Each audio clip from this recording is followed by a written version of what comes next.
Since school is starting or has started for a lot of us, I decided to do a small video about motivation. I know a lot of us have work piled one on top of the other, so it's important to find the right motivation to get us through each day. I personally love making to-do lists because I just feel really happy when I finish something and can cross it off the list. And since I've already written down everything that I need to do, I won't have to recall anything and I can do the next thing straight away. But one thing is to remember to break down our goal into smaller steps so then we're more likely to do it. For example, instead of writing making a video, I'd write 1. Research, 2. Write the script, 3. Record, 4. Plan, 5. Edit, 6. Do the thumbnail, and 7. Upload. And besides, crossing out 7 things one by one is way more satisfying than crossing out one thing at a time. Count in your head.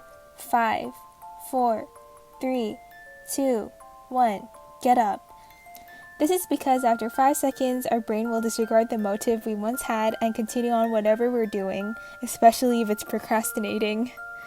And once you initiate something, no matter if it's starting a new drawing or finishing homework, there is something called the Zengarnik effect, which allows us to remind ourselves to finish these interrupted and incomplete tasks instead of starting something new.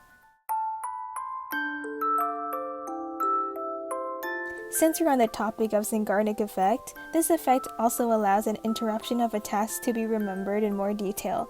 So, the moral of the story is take a break, do a small stretch, make a cup of tea, listen to a song, and then come back to whatever you're doing, especially if you feel stuck.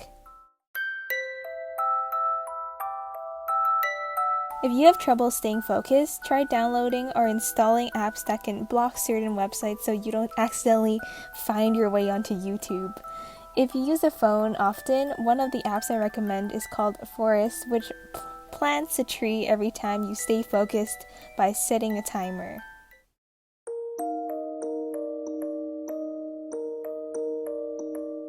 Especially if you don't want to finish your tasks, this can act as a motivation to get through the day. For me personally, I tell myself that I can only draw if I finish all my homework, so that puts me into the mindset of wanting to finish my work so that I have 1 to 2 hours of me time. But it could be anything. It can be from eating good food, calling a friend, or binging a few new episodes of anime. And we should always award ourselves for getting through the day. So these are the tips that I personally use. If you yourself have more tips, please leave them in the comments and I'd love to read them because we all have our down days. And stay positive, stay motivated, and you got this.